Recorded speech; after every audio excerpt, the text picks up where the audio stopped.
Hola, bon dia a totes i tots. Anem a explicar molt breument on estem en això del lawfare, perquè García Castellón està fent-li un favor a l'explicació i la comprensió per part de la ciutadania del que és el lawfare i un favor polític a les persones que han estat reclamant que hi haguera mesures contra aquest tipus d'actuacions o que almenys es poguera dir que no totes les actuacions judicials per se han de ser bones i meravelloses i algunes es poden criticar i de fet s'han de criticar. Impressionant. Com estem veient, el juez García Castellón està en una croada, com abans va estar, per exemple, Llarena, per manipular conceptes jurídics que en aquest cas, a més, tota la ciutadania comprèn perfectament.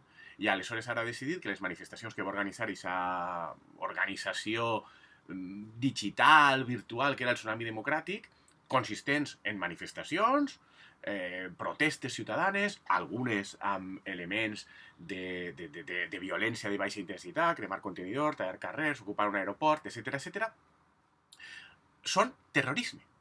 I aleshores vol processar les persones encausades per terrorisme. Aquesta cosa no se sosté de cap de les maneres.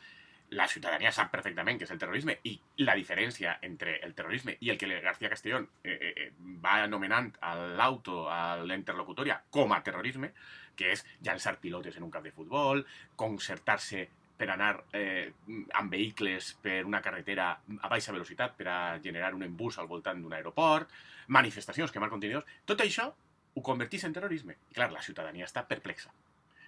Quina manifestació més clara de què és el lawfare? Doncs hi ha alguna altra.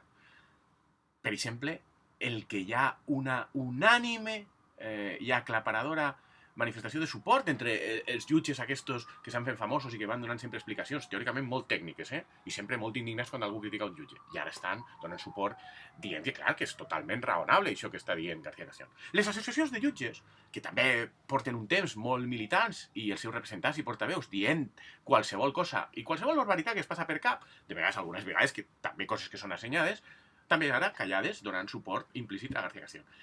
Què més podia demanar el partit independentistes catalans o Podemos, que porten anys dient que això no és normal i que no és un funcionament de l'estat de dret normal i de la judicatura normal, què més se podia demanar que aquest espectacle lamentable d'un jutge a l'Audiència Nacional utilitzant tot l'arsenal autoritari de què disposa sense cap tipus de problema.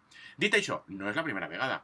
I el que hem de recordar, i per això és important que ara per fi comença a haver aquesta deslegitimació d'aquests procediments, el que hem de recordar és que fa no res teníem imputats per l'operació Judes, eixa famosa, i tots els mitjans de comunicació estaven a full donant suport, i l'actual govern a full donant suport. O, per exemple, que no fa tant de temps, el jutge Llarena va imputar per delictes que després la pròpia condena del Tribunal Suprem, molt criticable, a més, directament va dir que no existien, per a poder aplicar unes mesures cautelars que només es podien aplicar si hi havia una imputació per rebel·lió. Aleshores va manipular tot per a poder fer una imputació per rebel·lió, per a poder aplicar mesures cautelars que distorsionaren totalment la dinàmica democràtica a Catalunya, per exemple. I això en el seu moment va ser aplaudit. Que bé que per fi estiguem podent explicar amb normalitat, com és en un estat de dret, que tot això és impresentable i que hem de lluitar contra això i denunciar-lo. I se m'oblidava que, a més, tots estem veient que aquesta manipulació barroera i impresentable a la llum del dia, a la llum de tots, veient-la tots, i sense que ningú faci res, i no hi hagi elements per a poder controlar això immediatament i reconduir-lo, es fa amb una intencionalitat clara de boicotejar i sabotejar el funcionament normal d'un estat de dret, que és que les lleis que aprova el Parlament i que són constitucionals i estan en vigor es puguen aplicar de forma normal mentre estiguen en vigor. I el que està fent García Castellón són unes obertes trampes per a tractar d'impedir això i de poder entrebancs. Això no és la funció del Poder Judicial. I hauríem de tindre una reacció clara i unànime des de les pròpies vies de recurs jurisdiccional, però també comença a ser necessari que els jutges i les associacions comencen a dir la seva. Perquè, si diuen sobretot, com és que no diuen d'això?